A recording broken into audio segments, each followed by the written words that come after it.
Welcome everyone.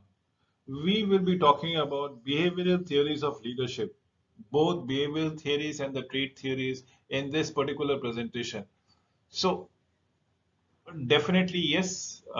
This will be a very short presentation because we are in fact excluding all other theories and focusing only on the behavioral and the trait theories of leadership as the case might be. So there we go. Very small presentation. I'm sure everybody will be able to understand it. You can revisit these videos time and again to understand the concepts altogether. So, trait theories. What exactly is trait theory? Leadership traits is nothing but a personal characteristic. Now that differentiate from person to a person and a hierarchical from the person and the, or should I say the masses, as the case might be. Those personal characteristics is what the trait theories is all about. It we understand and we know there are few people whom we actually look up to. And what those theories? Why do we look up to those person altogether? And that is the differences. That is the characteristic that actually catapults them into a different scenario. Let us understand how do we go in the history. In the history, it's been said the leaders are much way better than intelligent than the normal person are or the masses is. So people are different or distinct with them in terms of intelligence. Then comes in dominant style, the predominant style of addressing, communicating, and probably percolating the informations altogether. When I say dominant, they can have a proficiency in a certain abilities or technicalities or skills per se. So there is that dominance. Now, why do a person have a dominance? Because he or she has the self-confidence. The three things that I've already told you about the leaders are intelligence, are dominance, and self-confidence.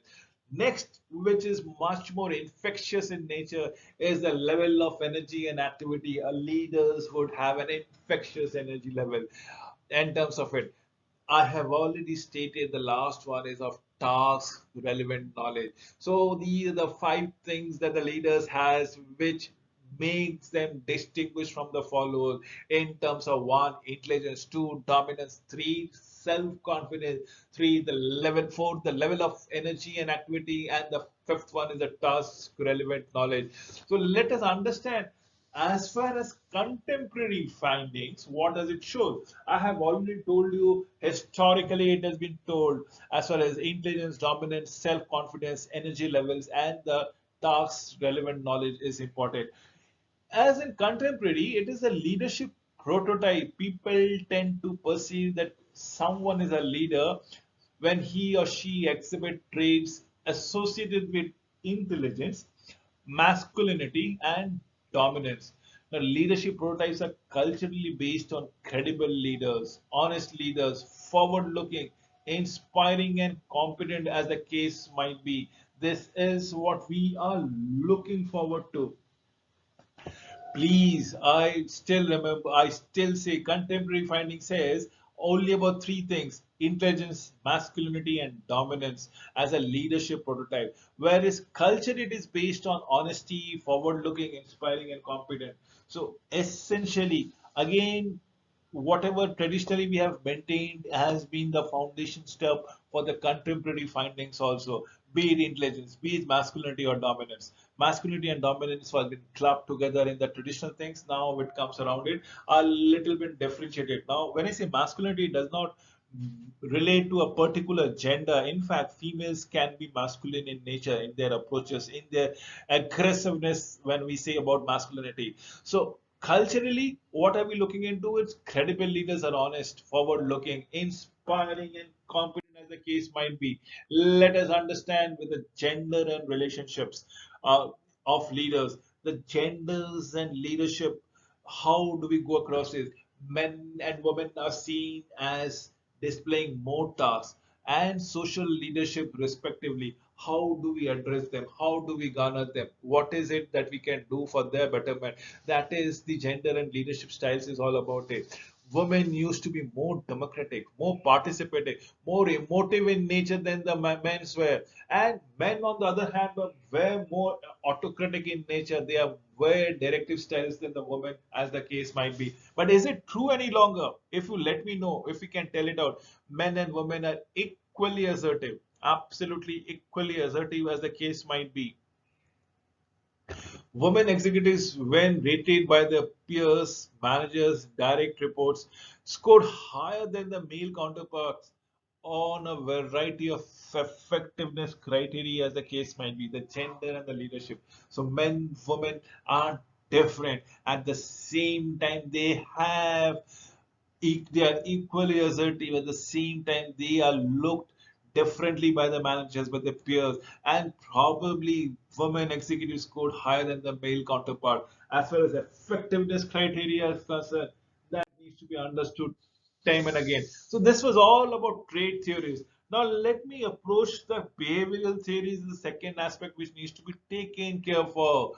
Absolutely. If you have understood of the theories, the behavioral theories is what the persistent comes around it. I will tell you about three studies altogether. One by the Ohio State study, which identifies two critical dimensions of leader. One, that of consideration, and the second was of initiating structure. Now, what is consideration? Is having a mutually admiration club, a part of a club or part of a gender where you actually respect the other fellow also, the other person also, trust the other person also. This is a case of Ohio State studies of consideration. And the next one is of initiating structures, which is all about rules and regulation. What should be done and how should it be done? It being prescribed altogether. This is the behavioral style which will determine how a person carries himself or herself. Let us understand the University of Michigan studies. It identifies two leadership style which are similar to Ohio style.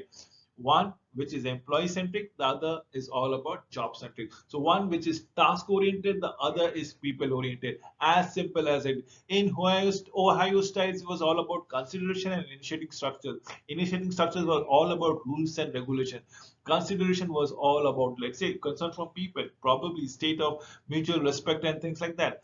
But Ohio University of Michigan says forget with rules and regulation. They will come with a replace it with a job centric, with a goals orientation. And yes, the employee relationship, employee centric remains sure. Let me bring you to the third concept altogether, as the case might be, is the Blake and Muto managerial grades, which represent four style. Remember, four style, which is a part of concern for production and also a part of concern for people orientation.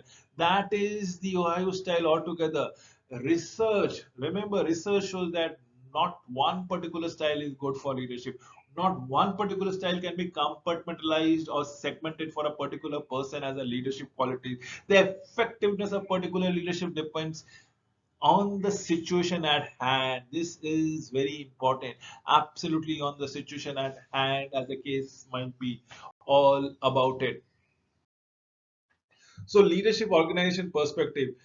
Organization provides a cultural context which provides a notion to what an effective leader is all about it. Remember, I have told you about the trait theories, I have told you about the behavioral theories. Now I am giving you an organizational perspective before I wind up this presentation. I, I have already stated that this will be a very short, sweet, but impactful presentation. So, organization provides a cultural context which provides a notion of what an effective leader is. What the organization must perform, that leader must play the role as in it. So, you need to understand probably sequence plays the organization in the environment. So what is the expectation of the organization?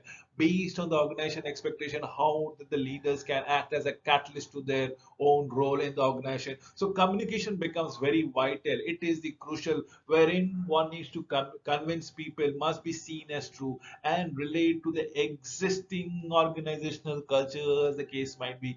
This is what leadership skills is all about the organizational perspective thereby. So once you have done away with it, as to where do you identify, where do you see yourself, how do you slot yourself as well in an organization, your style of leadership is concerned, these are one thing that needs to be taken. And how do you do it is the way you say it, the way you pronounce it, the way you carry yourself. Communication becomes most vital, and this is all related to an existing organizational culture. With this words I would love to wind up this presentation. Remember, trait theories and behavioral theories is what we have covered in this presentation. Along with it, we should always remember the organizational context in which we are working, operating upon it, so as to focus on which theory. Cultural, organizational cultures can never be neglected in the long run. You need to imbibe yourself, adjust your style within the organizational context, and probably with that culture, you need to probably caress either the trait theories or the behavioral theories so that your leadership becomes much more effective. With this, I would wind up this presentation. Thank you for watching this video.